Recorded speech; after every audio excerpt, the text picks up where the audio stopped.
Who is the real Jesus? A lot of people would say Jesus was a good guy. The shocking news, good guy is not an option. Hi, I'm Alec McClellan. This is a Jigsaw Guide to Life. When it comes to the question, who was the real Jesus? Instantly, something ought to get our attention. Jesus, as he's understood in the 21st century on a popular level, is kind of warm and fuzzy.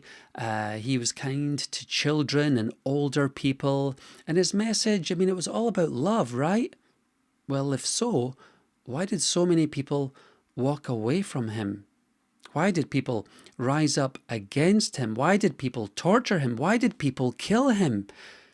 If we want to find out the real Jesus, we have to go from the 21st century back to the 1st century. And one of the problems is that today people just hear stories about Jesus and they hold on to the ones they like and they kind of dismiss the ones they don't like. In the end, the popular idea of Jesus says more about the person and less about Jesus, because the Jesus they believe in tends to resemble themselves. But if we go back to the 1st century and look at his life, look at his teaching, look at the things that he said, the things that he did, then we can see why Jesus got people's attention, why he provoked hostility and opposition. Jesus, for example, he claimed to forgive sin. Now, in that context, clearly this was reserved for God.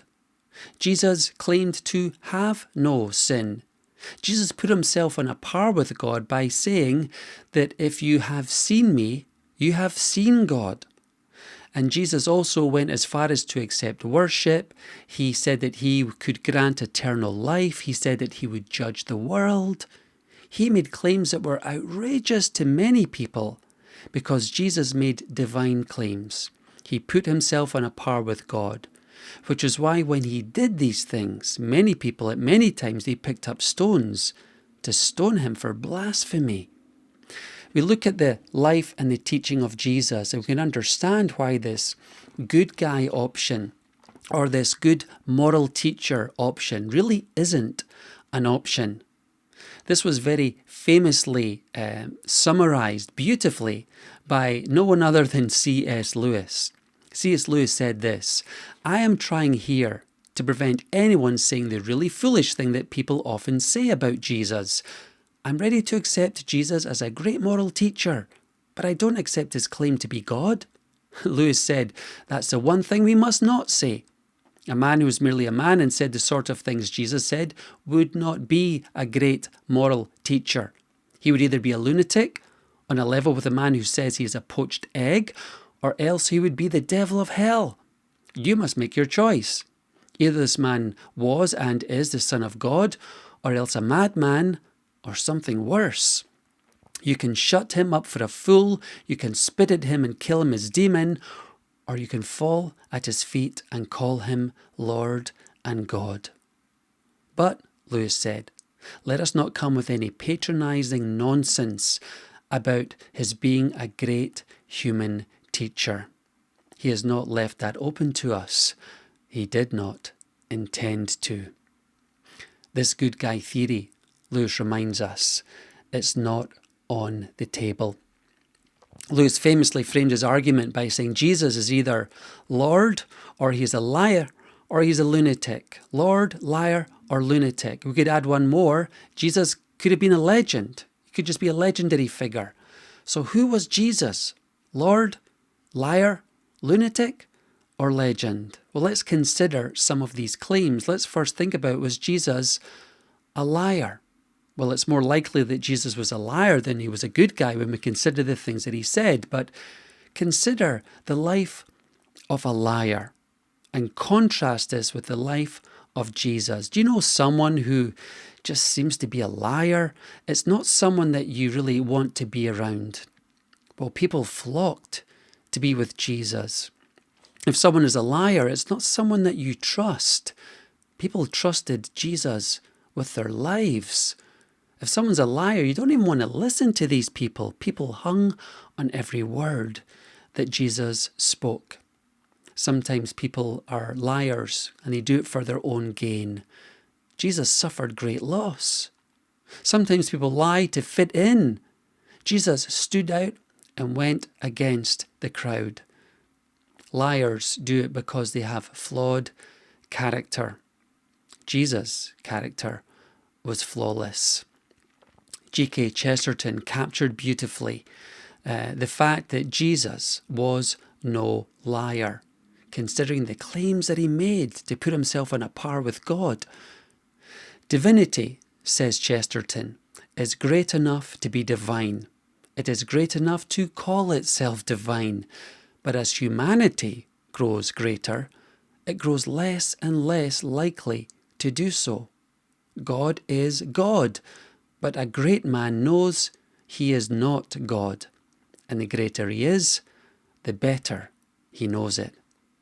Jesus claimed to be God against a backdrop of speaking truth and claiming to be the truth. Jesus was a great man. Jesus was no liar. Well, if Jesus was no liar, considering the things that he said, if he wasn't deliberately deceiving people, maybe he didn't know these things weren't true.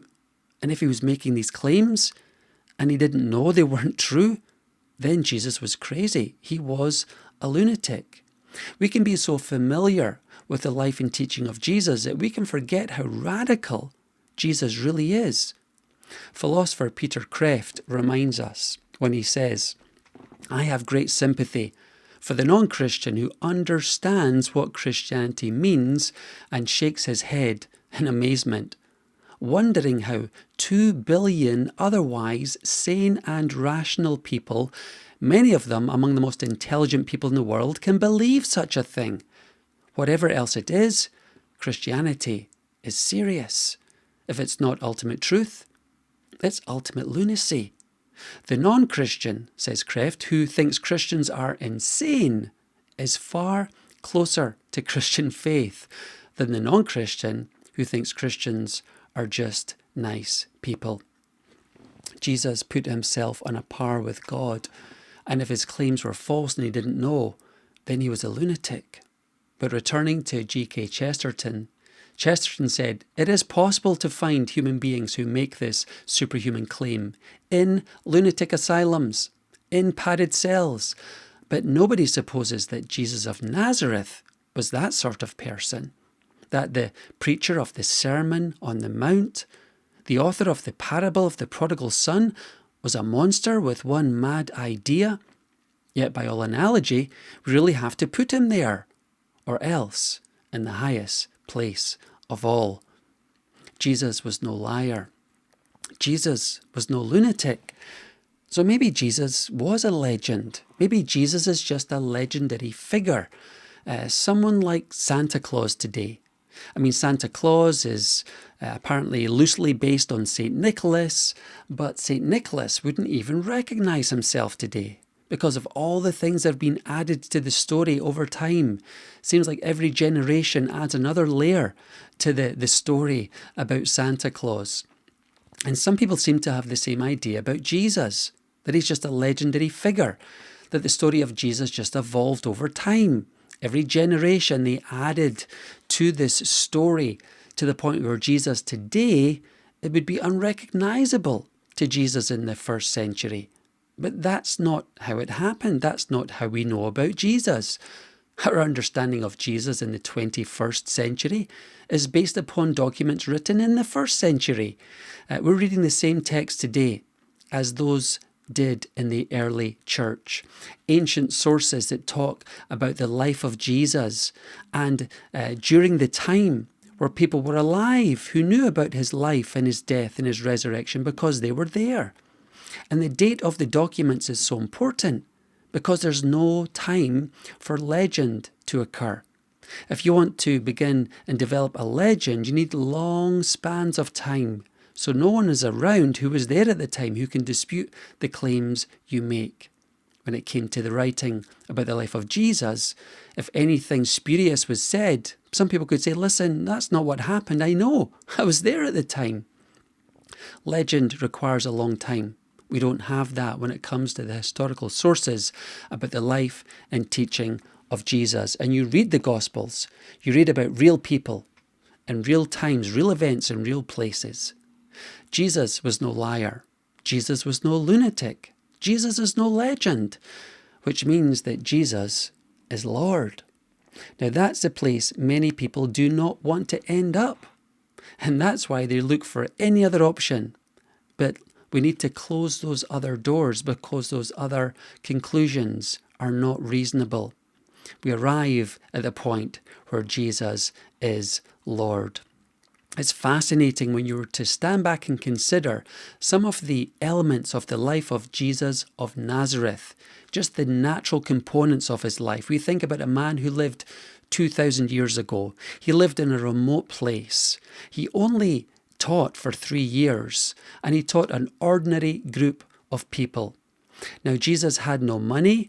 He wasn't a political figure. He wasn't a military figure. He didn't have any army behind him. He didn't even write a book.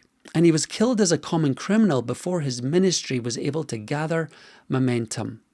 When it comes to the question, who was the real Jesus, the response today should be, Jesus who? Who was this guy? Instead, people around the world know who Jesus is, because Jesus has turned the history of the world upside down for the last 2,000 years. Or we should say, he's turned the history of the world the right way up. Anywhere in the world you can travel today, you'll find people who have trusted in Jesus, who have a supernatural relationship with Jesus, and Jesus has changed their life. These are the things that we can see when we look at Jesus today. And yet Jesus was so hard for people to understand. People had no category for Jesus when they looked at his life and his teaching. But the life of Jesus gives us a glimpse of something very special, because this is no ordinary man. This was the God-man. Jesus was no liar.